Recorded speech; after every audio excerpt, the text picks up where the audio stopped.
Hey guys, Spirit of the Law here. There's nothing quite like team games to both build and destroy friendships. The fact that everyone wins and loses together means it's not just about playing well yourself, which is important of course, but also in finding ways to contribute to the team effort. One way to passively do that is to have a civilization with a strong team bonus. This list will cover the 5 best of those team bonuses in my opinion. Now that doesn't mean these are the best team game civilizations overall, but just that their bonuses tend to be near universally helpful regardless of which civilizations your allies choose or which strategies everyone's going for. Let's check it out.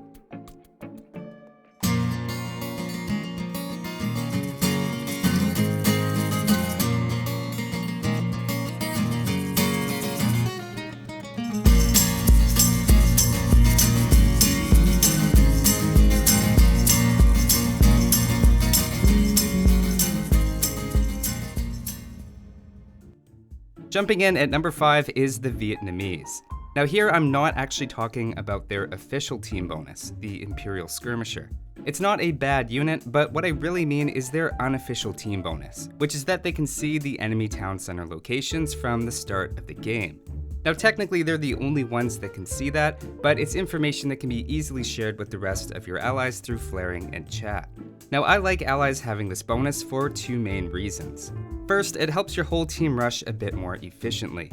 Everyone knows exactly where to send their scouts or archers and won't need to search around the map for a target. I think of that as the more tangible benefit since it increases the efficiency of everyone's scouting. Even more important though, I'd argue, is it means your team will be able to start planning your strategies immediately during all of the Dark Age routines. Knowing 5 minutes earlier where their highest rated player is, or which civilizations each player is matched up against, helps you be a bit more proactive about choosing your opening strategies or predicting what your opponents are going to be doing. While your opponents languish in the dark searching for their sheep, you're already planning what you're going to do as a team. The only catch is the Vietnamese player does need to share that information with the team in a timely fashion. Moving on, at number 4 is the Slavs, who let everyone's military buildings provide +5 housing. Now this one is obviously nice for the late game when you have a lot of military buildings, all of which save you 25 wood and some construction time, plus a bit of micromanagement. In practice though, I actually like it even more for its convenience in the early game. Let's say you're Ethiopians going with double archery ranges or Franks with double stables. Between those 2 buildings and a barracks, you'll have 15 more population space than usual in early feudal age. That extra room makes you way less likely to get derailed or flustered by hitting your housing cap just as you're trying to get your military out.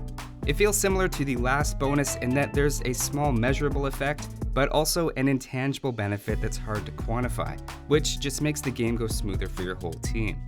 The next bonus on the list has a very concrete effect though that directly impacts your economy. At number 3 is the Chinese, who give themselves and all of their allies 45 extra food on each farm build. I definitely used to underappreciate this bonus, but you could say extra food for farms has really grown on me. Dark Age farms, for example, go from yielding 175 food to 220, which maybe doesn't sound like a lot, but it delays having to reseed by over 2 minutes. That's true regardless of other farm upgrades, and remember it applies to every farm on your whole team. Now while it does mean less time is spent rebuilding farms, it won't have a perceptible increase to the farmer's gather rate in practice. Instead, you should think of it as a wood bonus. Over the long run for a game of any given length, the odds are that you'll have built fewer farms over the course of it, diverting those resources to whatever else you like. To take an illustrative example, in an hour of farming with 30 post-Imperial Japanese villagers, you'll have spent about 6,900 wood building farms. If, however, you had a Chinese ally, you would have saved over 700 wood. Team bonuses are generally weaker than regular civilization bonuses, so that's actually a decent effect size. Having those longer lasting farms also gives a bit more time to get your farm upgrades early on. With 175 food, it's not always easy to get horse collar before your first round of farms is coming up for reseeding about 9 minutes later, meaning after those earliest farms expire, the new reseeded ones might also be created with 175 food. On the other hand, a Chinese ally giving an extra 2 minutes on your first round of farms means you're more likely to have done the farming upgrade when they come up for reseeding, giving your second round of farms 295 food. To extend it, the next time those farms come up to renew, you're more likely to have heavy plow researched, and so on. It's a really positive and efficient cycle to get into, and something that happens mostly on its own without you even needing to think about. Next up at number 2 is the Mongols, who give their team extra line of sight on their scouts. Now I love this bonus, and it was almost number 1, though it's an easy one for new players to overlook. That's partly because it's so easy to think of it as a military bonus, like the extra line of sight on archers and knights. You might argue scouts in particular already have great line of sight, so what does boosting it 2 more tiles do? Well, I'd argue it does a lot. To start with, it makes a massive difference to your scouting rate. Generic Dark Age Scout Cavalry can reveal 648 tiles per minute if they don't double back over any area twice. On the other hand, Eagle Scouts can do 858 tiles because of their extra line of sight. In general, of course, that makes them the better Dark Age Scouters. So how do Mongol Allies Scout Cavalry compare? It turns out they can do 936 tiles per minute. That relatively small sounding +2 actually leads to 44% faster scouting for non-American civilizations. A better scout translates to finding starting sheep, boar, and other resources more consistently, scouting your opponent's buildings and units more easily, and finding the relics and extra gold piles on the map. In terms of combat, extra line of sight might not add a lot, but the scout has a unique role that line of sight is critical for, and can absolutely impact the game. But with all of that said, there's still one bonus I think is just a bit better. Before that though, let's take a look at a few honorable mentions that didn't make the list. First is the Koreans, who in Age of Kings and Conquerors would have easily been in the top 5, with +1 range to mangonels and onagers. One more range in Castle Age is massive against crossbows and other siege, while in the late game it makes onager shots just that much harder to avoid. In the expansions though, it was changed to reduced minimum range, which is a far less useful bonus in my opinion, and put them completely out of the running. Another bonus worth mentioning is the Persians +2 attack for knights versus archers.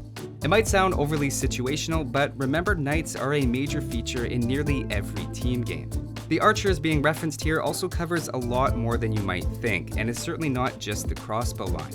That list includes any unit even vaguely related to archery, plus a few others that wouldn't immediately come to mind. Considering how often knights are going to encounter any one of those units, and how +2 damage can mean either killing them one hit sooner, or just softening them up for your own team's ranged units, I'd say it's a lot stronger bonus than it might initially appear. Also, following the knight theme, I think the Teuton's conversion resistance is also worth a mention. Because knights have such an easy time avoiding pikemen, monks are frequently used to defend against raiding.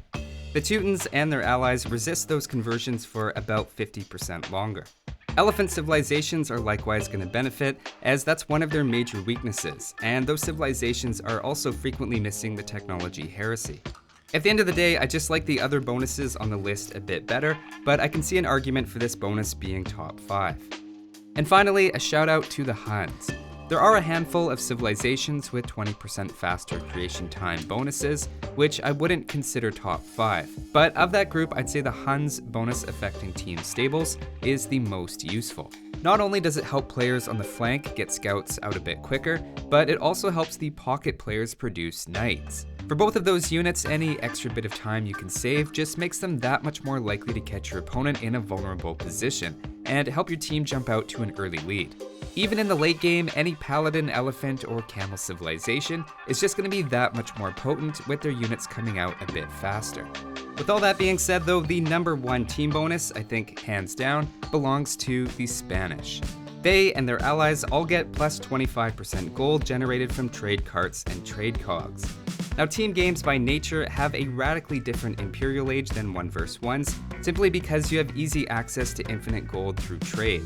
This bonus takes that and magnifies it, either by giving you more gold with the same number of trade carts, which can then be converted to whatever resource you need at the market, or you can get the same amount of gold you usually do with 20% fewer trade carts, opening up some population space.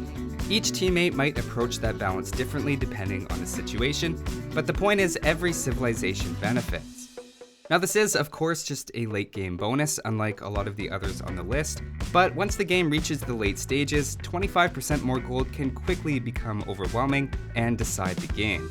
Even if the Spanish weren't a decent late game civilization, which they already are, I think this bonus alone would make them popular in team games. The fact this is reduced from plus 33% prior to the African Kingdoms release patch and is still number 1 shows how overpowered I think the bonus used to be. But that's just my personal list of the top 5 team bonuses. Thanks for watching, and I'll see you next time.